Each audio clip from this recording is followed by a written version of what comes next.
बिस्मिल्लाहिर्रहमानिर्रहीम। नाज़रीन, मैं हूं जावेद बलोच और उम्मीद है आप लोग खैरियत से होंगे। हुकूमत पाकिस्तान जो है अपने तय इक़दाम कर रही है, लेकिन महंगाई बढ़ती जा रही है, अवाम के मसाइल जो है बढ़ते जा रहे हैं। और ना तो महंगाई कम हो रही है, ना बिजली गैस की कीमतें कम हो रही हैं, ना पेट्रोलियम मसनूआत की कीमतें कम हो रही हैं, और ना ही कोई अवाम को दूर दूर तक कहीं रिलीफ मिलता हुआ नज़र आ रहा है। हुकूमत ये कैसे चैलेंज जो है इससे निपटेगी, महंगाई का जिन जो है वो कैसे काबू किया जाएगा और किस तरह अवाम को रिलीफ दिया जाएगा। ज़ाहिर बात है, एक मंशूर था मुस्लिम लीग नून का और पीपल्स पार्टी का और बाकी सियासी जमातों का, और अब वक्त है उस पर अमल दरामद करने का, लेकिन कहीं इस पर कोई चीज़ नज़र आ नहीं रही। जो है वो अवामी मसाइल रोज़ बरोज़ बढ़ते जा रहे हैं। रमज़ान में काफ़ी महंगाई रही, इसी तरह बाकी जो है वो चीज़ें जो हैं वो ख़राब होती जा रही हैं। इस पर आज बात करने जा रहे हैं, तफसीली बात करेंगे इस पर। साबिक़ मुशीर ख़ज़ाना हमारे साथ होंगे डॉक्टर सलमान शाह साहब। शाह साहब, शुक्रिया हमें सर वक्त देने का। डॉक्टर खाकान नजीब साहब हमारे साथ होंगे, हमारे माशियात हैं, उनका भी शुक्रिया सर। और डॉक्टर शाहिद हसन सिद्दीकी साहब हमें लेटर ऑन ज्वाइन करेंगे, उनसे भी बात करेंगे। डॉक्टर सलमान साहब, मैं आपकी तरफ आऊँगा सर। आप हुकूमत का हिस्सा रहे हैं, मुशीर ख़ज़ाना रहे हैं, कितना मुश्किल होता है चीज़ों को सर ऐलान करना और उस पर फिर बाद में अमल दरामद करना? जी, ये तो हमारी हिस्ट्री है कि तकरीबन हम अब 24वां IMF प्रोग्राम की तरफ हम जा रहे हैं और तकरीबन सारे ही प्रोग्राम में हमने बहुत से वादे किए, बहुत सी कमिटमेंट्स की, और वो फिर हम पूरे नहीं कर पाते और ज़्यादातर प्रोग्राम्स जो हैं वो बगैर मुकम्मल हुए बगैर ख़त्म हो जाते हैं। ये एक बड़ी मुश्किल चीज़ होती है पॉलिटिकली। जो पॉलिटिकल गवर्नमेंट्स हैं उनके लिए इक़दाम लेने जिसमें टैक्स ज़्यादा लगाया जाए, जिसमें सब्सिडीज़ ख़त्म की जाएं, जिसमें एक्सचेंज रेट को फ्लोट किया जाए और फिर रुपए की कीमत जो वो गिरनी शुरू हो जाए, जो महंगाई करती है। और ये चीज़ें जो हैं ये आसानी से आप इनको कर सकते हैं, रिफ्यूट कर सकते हैं इन प्रैक्टिस। तो वो आमतौर पे यही होता है कि आप वादा तो कर देते हैं लेकिन करने में कामयाब नहीं होते। प्रॉब्लम है कि अगर हम ये स्टेबलाइजेशन नहीं करेंगे जो IMF प्रोग्राम में ऑब्जेक्टिव्स हैं, तो उसके साथ फिर हमारी आगे ग्रोथ की तरफ हम नहीं जा सकते, स्ट्रक्चरल रिफॉर्म्स हम नहीं कर सकते।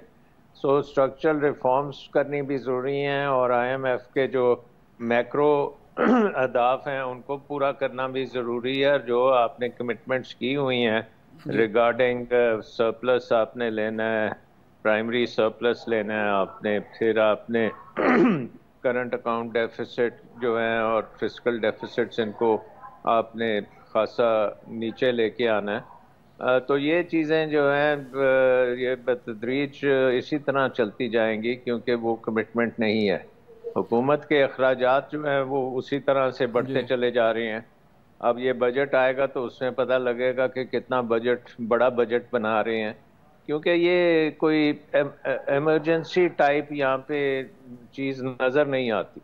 सही लेकिन अपना खाकान साहब, मैं आपकी तरफ आऊँगा सर। डॉक्टर साहब मुझे बताइएगा, खाकान नजीब साहब, कि जारी बात है IMF के साथ जो स्टैंड बाय एग्रीमेंट था वो मुकम्मल होने जा रहा है, किस्त जो है वो पाकिस्तान को मिल जाएगी और अब जो है वो नया एग्रीमेंट हुकूमत करने जा रही है IMF के साथ। तो जारी बात है IMF ने तो कहना है कि टैक्स रिफॉर्म्स करें, FBR में रिफॉर्म्स करें, जो आपकी बाकी फजूल खर्चियाँ हैं उस पर जो है वो कंट्रोल करें। जैसे अभी डॉक्टर सलमान ने कहा कि अखराजात जो बढ़ते जा रहे हैं, तो फिर कैसे सर आगे बढ़ा जाएगा? देखिए, पाकिस्तान की इकॉनमी को अगर आप अभी जायज़ा लेंगे तो वो टिपिकली बिहेव कर रही है जैसे कि कोई भी इकॉनमी जब IMF के साथ एंगेजमेंट होती है तो बिहेव करती है। इसका मतलब ये है कि आपने इकॉनमी को स्लो करके एक होल्डिंग पैटर्न में डालकर एक 9 माह का प्रोग्राम IMF के साथ तय किया। उसमें आपने प्राइसिंग तब्दीलियां करके हर चीज़ की, एनर्जी की, टैक्स के रेट को बढ़ाने की, इसको भी प्राइसिंग की तब्दीली समझें, मनी की जो एक्सेस है उसको भी महंगा करें, सो उसकी भी प्राइसिंग, सो एक प्राइसिंग एडजस्टमेंट्स करके, मॉनेटरी टाइटनिंग करके इकॉनमी को स्लो कर दिया। उसका टिपिकली अगर आप एम्पेरिकल रिसर्च भी देखें तो 3 इफेक्ट्स आने चाहिए, वो तीनों दिखाई दे रहे हैं पाकिस्तान इकॉनमी में। जो बैरूनी खसारा है वो पिछले साल पहले 8 माह में FY23 के $4 अरब के करीब था, अब $1 अरब पे आ गया है। इन्फ्लेशन टेपरिंग है downward, because private sector demand बिल्कुल तोड़ दी गई है। गाड़ियां आप देखें आसान फहम जबान में, इसी तरह बिजली की खपत और तेल की खपत। सो इकोनॉमी जब स्लो होती है तो आपको इन्फ्लेशन थोड़ी सी नीचे जाती हुई दिखाई दे रही है, 21% के करीब आ गई है फ्रॉम अ हाई ऑफ 38%। इसमें बड़ा इंपॉर्टेंट ये है कि अभी भी जो फूड इन्फ्लेशन है वो मंथ ऑन मंथ 2.2% बढ़ी है मार्च में भी। So it is not, you have to be very careful in reading these numbers. और तीसरी चीज, ज़खायर बिल्डअप हुए हैं, $4 अरब पे थे फंड के प्रोग्राम से पहले, आज $8 अरब पे।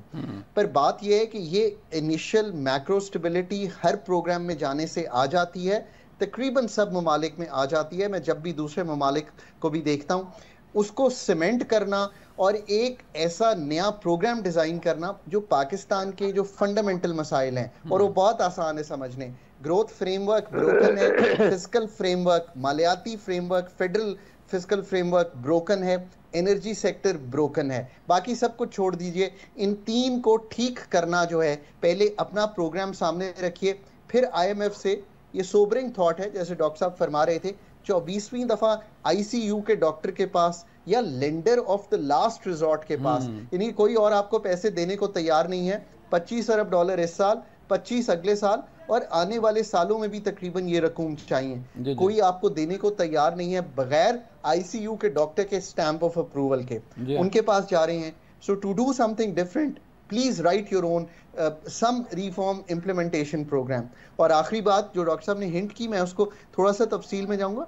बगैर एक ऐसा ट्रांसफॉर्मेशनल बजट सामने रखे जिसमें खर्चों को पहले ठीक किया जाए और टैक्सेशन को बाद में ठीक किया जाए, ये सेट करेगा एक नई गवर्नमेंट की जो 5 साला परफॉर्मेंस होगी। जी, प्रायोरिटीज है, ये है इस वक्त मुल्क की सूरत है। चलें डॉक्टर सलमान साहब, आप तो ज़ाहिर बात है मुख्तलिफ हुकूमतों का हिस्सा रहे हैं, आपकी नज़र होती है।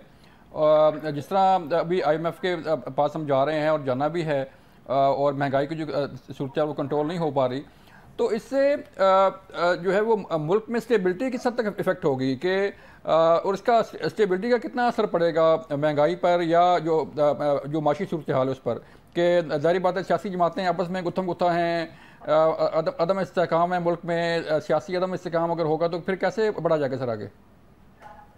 ये बड़ा ज़रूरी है कि पॉलिटिकल स्टेबिलिटी एक किस्म की रिक्वायरमेंट है आगे चल के अपने रिफॉर्म्स करने के लिए जी। क्योंकि अगर पॉलिटिकल स्टेबिलिटी नहीं होगी तो इन रिफॉर्म्स के जो सख्त पहलू हैं वो उस पे हुकूमतें जो हैं वो काम नहीं कर सकेंगी और ये डिरेल हो जाएंगे प्रोग्राम्स। दूसरी चीज़ ये है कि आपको इन्वेस्टमेंट बेशुमार चाहिए। ट्रांसफॉर्मेशन अगर आपने इकोनॉमी की करनी है क्योंकि इस वक्त हमारी इकोनॉमी बड़ी इनवर्ड लुकिंग इकोनॉमी है, एक्सपोर्ट नहीं करती, इंपोर्ट बहुत ज़्यादा करती है।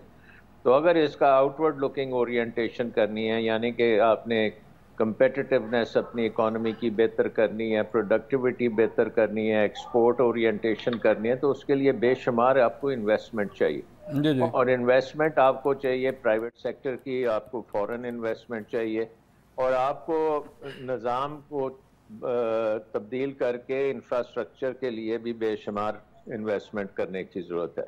सो टोटली ओवरहॉल करना है मशीनरी को। स्टेट मशीनरी जो है इस वक्त ख़त्म हो चुकी है, जैसे खाकान ने पहले कहा कि तकरीबन सारी स्टेट मशीनरी जो है वो ऑब्सोलीट है, एक डिफरेंट वक्त के लिए थी, उसमें कोई आपने इम्प्रूवमेंट्स नहीं की। गवर्नेंस जो है वो इकोनॉमी के पॉइंट ऑफ व्यू से बहुत नेगेटिव है, ओवर रेगुलेटेड है, डीरेगुलेशन का कोई नाम नहीं ले रहा। फिर ये है कि प्रोटेक्शन बेशुमार हमने की हुई है, जिससे आपकी कंपेटिटिवनेस, एक्सपोर्ट ओरिएंटेशन जो है वो सही नहीं होती।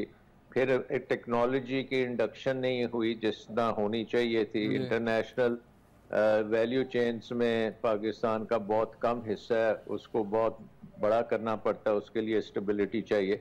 सो बहुत सी चीज़ें हैं जो कि आपने करनी है, तो वो हम इस वक्त ज़ीरो से भी नीचे स्टार्ट कर रहे हैं। तो इसके लिए पहली बात तो ये है कि एक तो हमें स्टेबिलिटी बहुत चाहिए, दूसरी ये है कि पाकिस्तान के जो हुकूमत है, अवाम है, लोग हैं, इनको भी अपनी विजन इनकी होनी चाहिए कि आफ्टर ऑल पाकिस्तान दुनिया का 5वां सबसे बड़ा मुल्क है, तो क्या ये इसकी इकॉनमी दुनिया की 5वीं सबसे बड़ी इकॉनमी बन सकती है?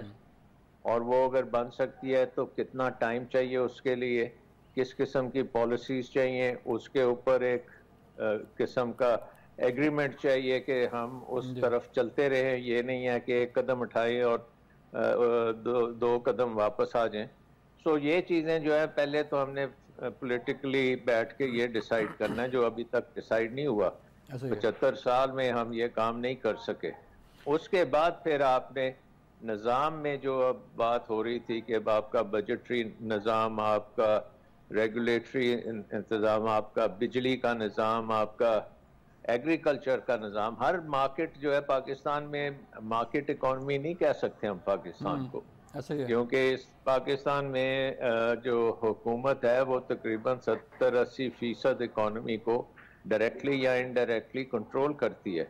और ऐसे हालात में फिर प्राइवेट सेक्टर जो है वो मार्जिनलाइज हो जाता है, वो बिल्कुल बाहर बैठ जाता है, और जो भी इन्वेस्टमेंट होती है वो फिर गलत इन्वेस्टमेंट होती है, वो मार्केट बेस्ड कंपेटिटिव इन्वेस्टमेंट नहीं होती। सो आई थिंक बड़े मेजर प्रॉब्लम्स हैं, इनको चेंज करने के लिए बड़ी प्लानिंग चाहिए, बड़ी सोच चाहिए, और सबसे इम्पोर्टेंट चीज़ है कि नेशनल विल चाहिए और नेशनल एक किस्म के पर्पस चाहिए।